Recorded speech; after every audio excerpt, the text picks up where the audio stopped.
Привет, друзья, это Владимир Милов. Спасибо, что подписались на мой канал. Еще нет, обязательно это сделайте, потому что здесь будет интересно. И я знаю, вы любите нашу передачку о международной политике, обнимашки с диктаторами, но в этой передаче, которая называется Why Russia Fails, мы говорим о России. Почему она пока проигрывает и почему другие страны богатые, а Россия бедная, и как нам сделать так, чтобы Россия стала, наконец, нормальной, пригодной для жизни, процветающей страной. И вот как раз сейчас очень хороший повод говорить про важные темы, о которой все только и говорят сегодня, о Конституции.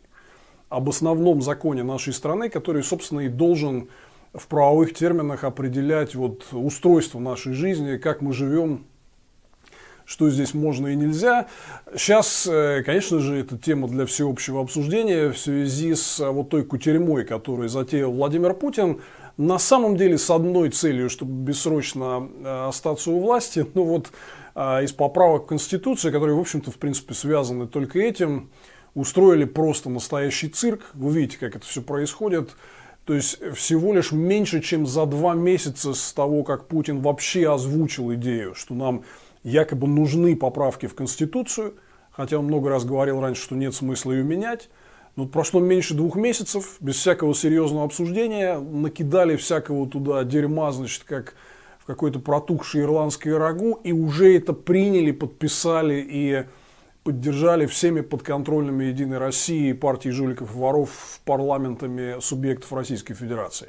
Конечно же, вот так, не то, что нельзя проводить изменения в Конституцию, а это вообще напоминает просто какую-то смешную ситуацию, когда вот какие-то хулиганы взяли, украли, значит, с почетной полочки в классе красивую книжечку с Конституцией и там исписали каждую страницу матерными словами. Вот что это напоминает. Да?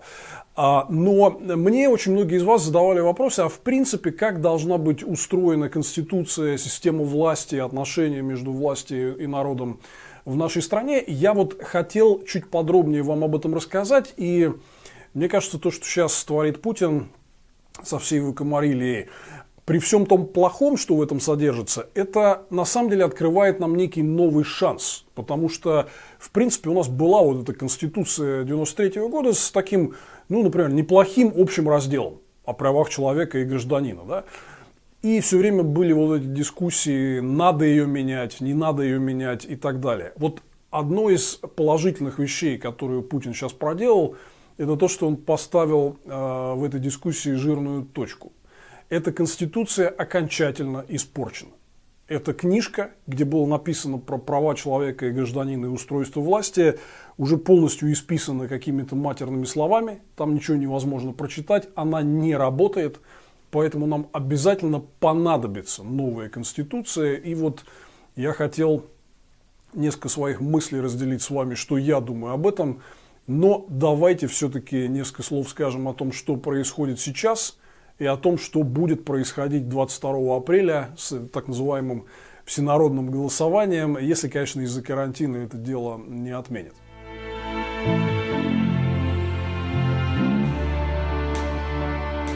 Вот смотрите, друзья, первое, о чем очень важно сказать, что сейчас многие, конечно, переживают. То есть тяжело, вот морально тяжело созерцать вот это все беззаконие и откровенное издевательство над правом, над основным законом страны. Люди просто нервничают, расстраиваются из-за этого. И у них, конечно, возникает ощущение, что вот надо что-то с этим сделать. Значит, вот смотрите, первое, что Я согласен со многими из тех комментаторов, которые говорили, что, в принципе, Конституция наша по факту умерла давно. То есть она не соблюдается от слова вообще никак. Я когда в прошлом году 30 суток сидел в спецприемнике, по сути, лежал там на шконке, потому что там маленькая комната и никуда толком даже не встанешь, не походишь, да. Я очень много думал, как говорят, об этом. И вот тогда в такие моменты становится особенно отчетливо ясно, что Конституция у нас по факту не действует. Реально, вот Георгий Саттаров об этом подробно написал, что фактически основные ее положения перестали действовать аж с 2004 года, то есть больше 1,5 десятилетий назад. Тогда «Единая Россия», партия жуликов и воров, впервые получила конституционное большинство в Госдуме и тут же приняла ворох законов, которые фактически отменяли основные положение Конституции о защите наших прав. То есть вот буквально я понимаю ваше возмущение, но конкретно жалеть не о чем. Понятно, что Конституция была как бы такой последней справочной инстанцией, типа, ну вот вы хоть сюда-то посмотрите, да, но многие из вас, кстати, вот те, кто, например, участвовали в каких-то протестных акциях, даже не под политическими лозунгами, а просто там против вырубки парков или против точной застройки, вы же с ментами часто разговаривали на эту тему.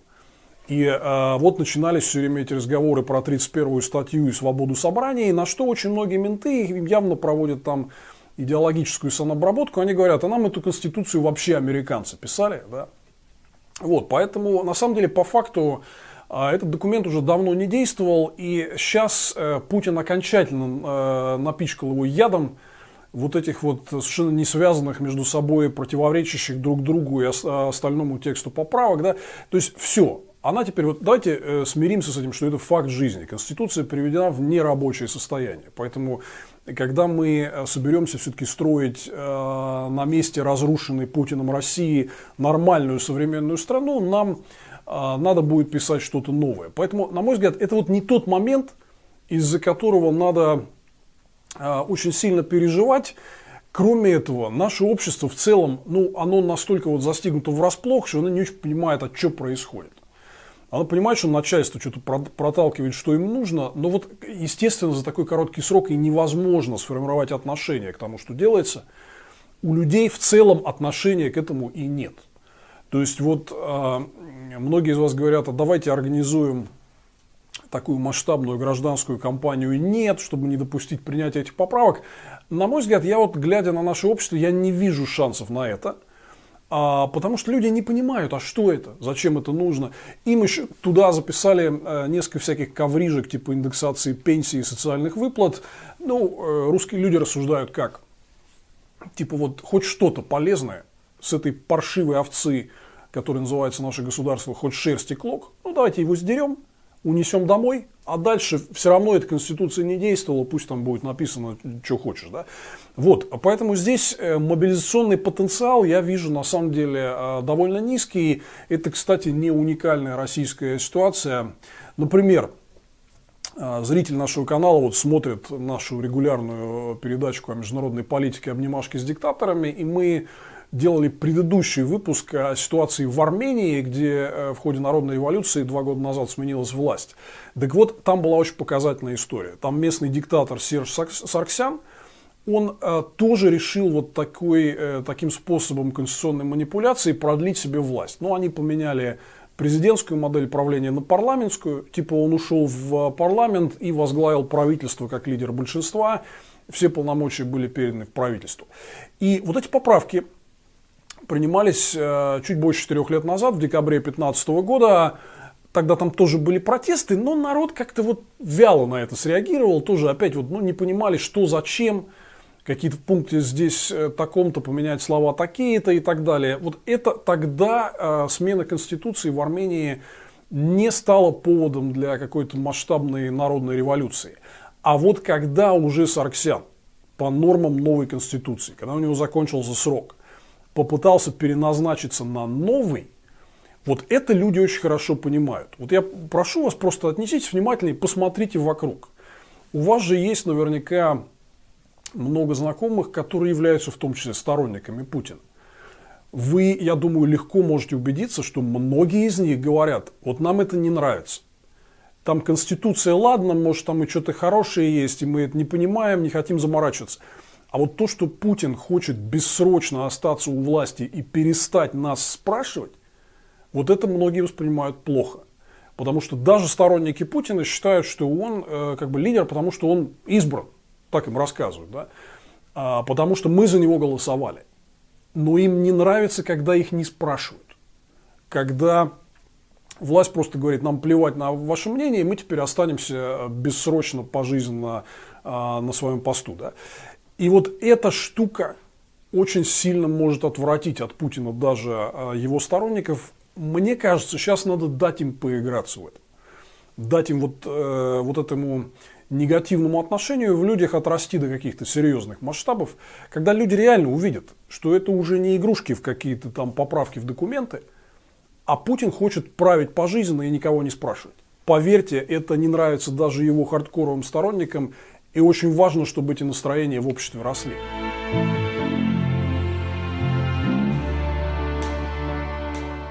Ну и вот с этим самым пресловутым так называемым всенародным голосованием 22 апреля. Вот многие люди говорят, ну вот надо же что-то делать, надо обязательно пойти, вот мы не можем быть равнодушными, безучастными, там опять вот эти вот разговоры про сидение на диване. Вы знаете, что никто здесь из нас не сидит на диване. Мало кто столько делает для реальной борьбы и создания сопротивления путинскому режиму, сколько там мы и наши коллеги. Да? Поэтому это не в наш адрес упрек. Но вот я хочу здесь сказать такую вещь. Конечно, очень хотелось бы использовать какие-то процедуры голосования для того, чтобы добиться политических изменений. Но это не тот случай. Ведь вы же знаете, что они же проводят не референдум, как положено по закону, не через стандартную вертикаль избирательных комиссий. Участковые, территориальные избирательные комиссии, где сидит, кстати, довольно много представителей оппозиции, пусть они и часто не в большинстве, да, они вообще организуют какую-то непонятную процедуру, которая не прописана никаким законом, с голосованием через госуслуги, с голосованием в торговых центрах, где не будет возможности ход этого голосования проконтролировать. То есть они просто нарисуют тот результат, который им выгоден. Типа 90% за. И здесь очень многие сравнивают это дело, ну, например, с известным референдумом в Чили о продлении срока полномочий диктатора Пиночета, который прошел в конце 80-х годов. И Пиночет тогда его с небольшой разницей проиграл. Там была вот эта общенародная кампания «Нет» и так далее. Таких историй было много. Был вот примерно в то же время референдум о продлении диктатуры в Турции, которые диктаторы тоже проиграли. И было много похожих референдумов в разных режимах в Латинской Америке, которые тоже были властью проиграны. Но всегда в этих случаях это все-таки был организованный подсчет голосов по закону. Оппозиция к подсчету и контролю подсчета голосов была допущена. То есть это все производилось по нормам избирательного права. Вот этот весь скоморошный опрос населения или там всенародное голосование, как они говорят, это не проводится вообще ни по каким нормам права, а по абсолютно непонятным принципам, и у вас не будет возможности проконтролировать, что они там насчитали. Все то, что вы придете там наголосуете или перечеркнете, это все никто не увидит. Они просто озвучат заранее заготовленные цифры, и таким образом 22 апреля, в общем, никакого голосования и референдума по факту не будет. Поэтому, друзья, я хочу вам сказать, что там вопросы задают, там, бойкотировать, не бойкотировать. Я не думаю, что правильно вот, произносить именно слово бойкот, потому что многие люди хотят прийти и все-таки выразить им свой негатив. Да? Я не вижу в этом ничего плохого, но я не думаю, что нам сегодня наши, в общем, не безграничные силы надо тратить на заведомо проигрышную борьбу на этих всех голосовательных участках в торговых центрах 22 апреля. Это не тот случай. Вот тот случай наступит позже, когда будет реальная возможность для массовой мобилизации, даже сторонники Путина будут недовольны. Экономическая ситуация просто толкает нас в эту сторону, потому что мы и так не смогли выйти уже вот 12 лет без экономического роста, и он не собирался у нас наступать. Я много вам об этом рассказываю. А теперь мировая рецессия, коронавирус, уже даже власти вот обсуждают, мы останемся там хоть в каком-то плюсе в плане экономического роста или уже нет. Скорее всего, конечно, нет, нас ждет тяжелый экономический кризис, людям это тоже не понравится.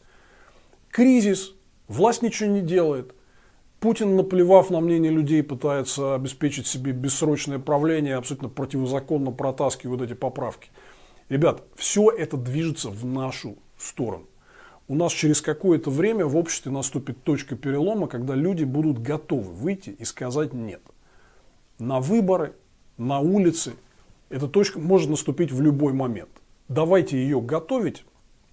Сейчас вот эта история с 22 апреля, это не про это. Это просто будет урок рисования для всех этих представителей административного ресурса, которые отчитаются, что там 90% за нас.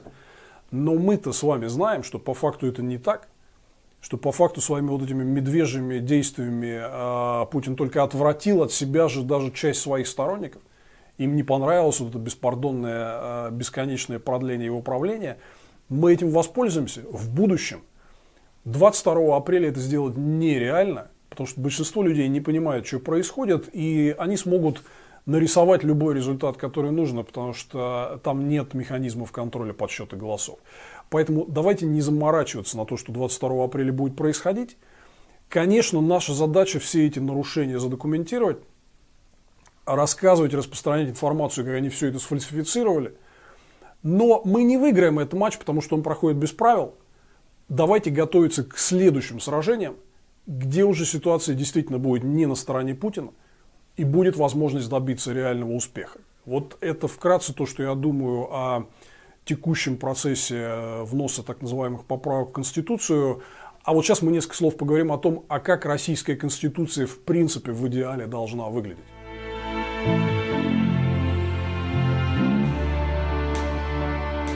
Вот первое, что вы увидите, если вы просто прочитаете нашу Конституцию, как недавно сделала известная прыгунья Есенбаева, полезное чтение, на самом деле, действительно, не буду с ней спорить. Так вот, первое, что вы увидите, что вроде как там начинается все за здравие. У нас власть принадлежит народу, народ решает все, нельзя ничего у народа отнимать и нарушать его права. Но по мере вот того, как вы читаете дальше, да, то есть, вдруг вся эта картина мира меняется. И все остальное там про государство. Государство, государство, государство, президент, правительство, Государственная Дума, Генпрокуратура, там, субъекты федерации и так далее. Да? Вот, на мой взгляд, здесь еще важно понимать, что когда мы будем писать будущую нормальную Конституцию России, эту картинку надо кардинально развернуть. В этом плане идеальный абсолютно пример, на который нам надо смотреть. Это основной закон Конституции Федеративной Республики Германия, которая как раз была написана вот после этого тяжелого поражения гитлеровской Германии во Второй мировой войне, когда страна была разрушена, поплатилась за свои вот эти вот какие-то шовинистические поползновения, и немцы были полны решимости создать новую, современную, нормальную демократическую страну. С чего они пошли? Они пошли снизу. То есть у них там огромную роль играет, например, местное самоуправление. Вот пункт 1. Посмотрите, сколько статей в действующей Российской Конституции посвящены местному самоуправлению. Всего 4 статьи из 137. Причем они абсолютно декларативны. Что типа местное самоуправление занимается местными вопросами. Не так должна строиться власть в стране. Наоборот, надо сказать, что граждане, раз уж вы говорите, что власть принадлежит народу, они решают все. Но при этом есть какие-то вопросы, которые требуют участия там, региональных властей или федеральных властей. Вот строго по отведенным каким-то им границам, где они уполномочены нами, народом, действовать. Да? Не то, что сидит над нами большой папа такой, как написано в Конституции, который вот чуть-чуть мы сделаем 2 шага сюда или 2 шага туда, он бьет нас палкой и говорит, нет, вот я считаю, вы сюда не должны ходить. Да? Вот сегодня там такая конструкция заложена, она должна быть обратная, что мы, люди, решаем самостоятельно все вопросы нашей жизни, но по определенным вопросам, которые требуют участия центрального правительства, мы ему делегируем некоторые вещи. Оборону, безопасность, развитие там, информационных систем, политики, образования и здравоохранения, очень ограниченный набор вещей. Вот здесь должен быть следующий, второй главный принцип, что вот эта идея компактного государства, которое нас обслуживает, а не правит нами, она должна быть прямо записана в Конституции. что это должно быть государство для людей, а не наоборот. Люди – расходный материал для государства. И, к сожалению, вот сегодняшняя конструкция, она ровно обратная. Там как бы все про государство, что оно делает и куда оно может залезть. К нам в мысли, к нам в постель, там, что мы едим, что мы читаем. Все должно быть ровно наоборот. Государство должно быть жестко ограничено. Вот здесь для вас есть определенное поле для деятельности, чтобы вы улучшали нашу жизнь. Улучшайте. Все остальное решаем мы. И вот таким образом конструкция должна быть ровно обратная. Если возвращаться к германской конституции, там еще очень важно, что там совсем другое соотношение между регионами, землями и центром. Это вот то, о чем мы говорили в нашей предыдущей программе «Why Russia Fails», как создать нормальную, децентрализованную, федеральную Россию, вместо той суперконцентрации всего и вся в Москве, как мы имеем сегодня. Так вот, в этой конституции должны быть сильные регионы. Следующий принцип. Сильные регионы с большими полномочиями и собственным гарантированным бюджетом. Это все должно решаться не дядями в Кремле и в Минфине. Сколько налогов будет где оставаться. А это должно быть записано в Конституции, что у регионов есть свои базовые полномочия по основным вопросам. Ну, например, вот я принципиальный сторонник, скажем, чтобы у нас не было вертикали Министерства внутренних дел. Нахрена нам весь этот пузатый генералитет? Полиция должна быть местной. Как это сделано там в крупных странах федерального образца, там типа, например, Соединенных Штатов, многих провинций Канады. И, кстати говоря, и в Германии или в Великобритании там тоже полиция во многом сосредоточена на местном уровне. Есть федеральные компактные ведомства по борьбе с оргпреступностью. Все это правильно. Но вот они должны быть именно компактные по узкому набору вопросов. А не сидит вот эта вот миллионная армия полицейских, при том, что преступность как в Африке. А генералитет полицейский становится все пузатее и пузатее с каждым днем. Вот, например, то, что надо в регионы отдать. Это все, на мой взгляд, очевидно должно быть в Конституции. И следующий очень важный здесь момент. Когда мы говорим о том, что народ обладает всей полнотой власти и важными правами, нужны механизмы гарантии этих прав. Потому что вот у нас сегодня есть такая лазейка, это пресловутый пункт 3 статьи 55, который говорит, что ограничение прав граждан допускается в случае, если это угрожает там, национальной безопасности, бла-бла-бла-бла-бла. То есть вы много говорили о правах людей, но вы не даете никаких механизмов их защиты. То есть написано там свобода собраний или цензура запрещается, но никаких наказаний за все это дело. Да? Вообще никаких наказаний не предусмотрено. При этом у вас есть, вот как это говорится, там, продайте мне 1 метр государственной границы. Вот есть одна лазейка в этой части 3 статьи 55, которая говорит, можно ограничивать права, если это нужно.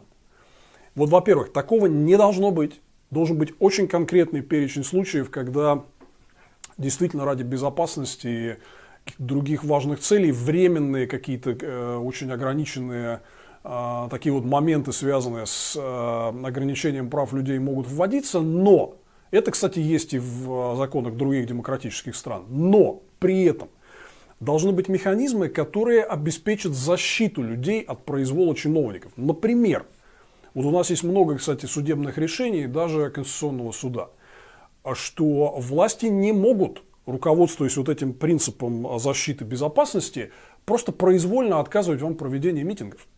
Невозможно это делать, что вы имеете право проводить митинги где вы хотите, за исключением случаев, когда вот вы реально хотите прямо на транспортной магистрали его провести и ограничить движение. Вот это, допустим, делать нельзя. Да? А вот сказано уведомительный характер. Это прям должно быть записано, что любое ограничение уведомительного характера проведения митингов, любая попытка цензурировать информацию, нарушать ваше право на распространение и свободное получение информации, это сразу квалифицируется как преступление. У нас есть даже соответствующая статья в Уголовном кодексе, даже не надо ничего менять. 278-я незаконный захват или удержание власти. Все эти действия, которые ограничивают, например, деятельность политической оппозиции, они должны подпадать под состав. Там уже сейчас до 20 лет тюрьмы предусмотрено. Да? Это все должно быть записано в Конституции. Не просто свобода слова, а как только кто-то покушается на свободу слова, он сразу преступник.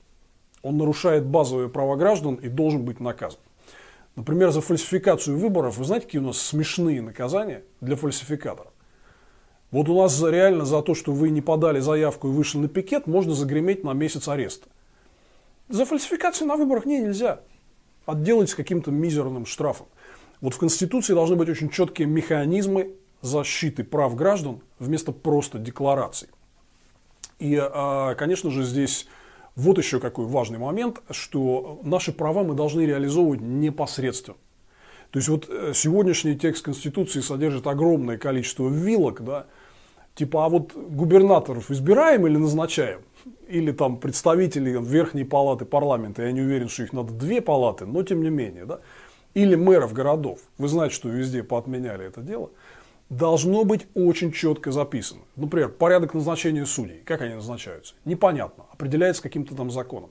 Все это должно быть очень четко прописано. Люди здесь должны иметь возможность влиять на формирование власти непосредственно через систему, сложную многоуровневую систему самых разных выборов.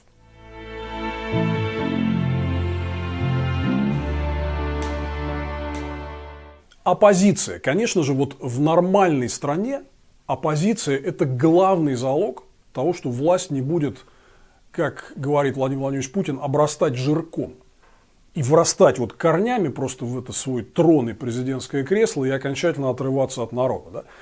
Да? На то и коршун в небе, чтобы карась не дремал, как говорит русская пословица. Вот мы с вами некоторое время назад, например, как раз говорили об этих преобразованиях, которые проходят в Армении после народной революции 2018 года. Пересмотрите нашу передачу «Обнимашки с диктаторами». Один из важных моментов. В новой системе в парламенте сформирована комиссия по контролю над коррупцией, которая по должности возглавляет представитель оппозиции. Вот это очень важно. Я вообще считаю, что нам нужны конституционные гарантии для деятельности оппозиции, что те, кто критикует власть и строит на этом политическую деятельность, должны иметь равный доступ к эфиру, абсолютные гарантии своей политической неприкосновенности, что любые дела против них должны расследоваться на предмет их политической ангажированности. Вы знаете, что у нас уголовное административное преследование оппозиционеров ни за что, к сожалению, это норма, как и в других диктатурах. И более того, ключевые посты должны в парламенте, например, или в каких-то контрольных органах, которые следят за тем, как государство расходует свои деньги или использует свои активы, ключевые посты должны занимать представители оппозиции. Это вот я не про себя сейчас говорю, потому что я вместе со своими соратниками и коллегами рассчитываю посредством честной политической борьбы демократическим путем прийти к власти в России в один прекрасный день. Так вот, оппозиция – это те, кто будет против меня и против нас, против нашей команды. Я хочу доверить им ключевые посты, чтобы они контролировали то, что мы делаем. Проверяли, как мы тратим деньги, как мы принимаем решения. И это должно быть закреплено по должности. Что контролировать власть должны те, кто выступает против этой власти сегодня. Окей, они выиграют следующие выборы, сменят нас, ну вот народ так решил. Мы уйдем в оппозицию и теперь будем уже контролировать их. Вот, на мой взгляд, это важнейшая система сдержек и противовесов, которая должна быть в Конституции. И вот последнее, о чем я хотел сказать, это вот очень много спрашивают, президентская или парламентская республика. Вот много людей, которые думают, что если какие-то полномочия от президента передать парламенту, у нас автоматически все сразу зацветет и станет хорошо. Друзья мои, вот здесь я позитивно отношусь к тому, что больше полномочий надо передавать от президента и от исполнительной власти к парламенту. Может быть, и пост президента и вообще не нужен. Это нам в свободной прекрасной России будущего надо будет отдельно обсудить. Но я против того, чтобы вот один какой-то вопрос рассматривался как фетиш. Типа вот мы сделали парламентскую республику, и сразу у нас наступило счастье. У нас есть куча примеров, как при вполне себе парламентских республиках, даже внутри Евросоюза. Посмотрите на Венгрию или Польшу, например, сегодняшней, да? Происходит реальный демонтаж демократических институтов и становление однопартийной системы. Это может происходить и в парламентской республике. Поэтому, мне кажется, я здесь так чуть более нейтрально смотрю на вещи. Может быть, любое соотношение там, полномочий между президентом и парламентом, к которому мы придем вот по итогам свободного обсуждения, важно здесь другое. Важна вот эта система, сложная, многогранная система сдержек и противовесов, независимые суды, защищенные Конституцией. а не произвольно назначаемые и увольняемые президентом. Сильное местное самоуправление, сильные регионы со своими гарантированными полномочиями бюджета, независимый парламент, оппозиция, контролирующая исполнительную власть и уполномоченная на это, да?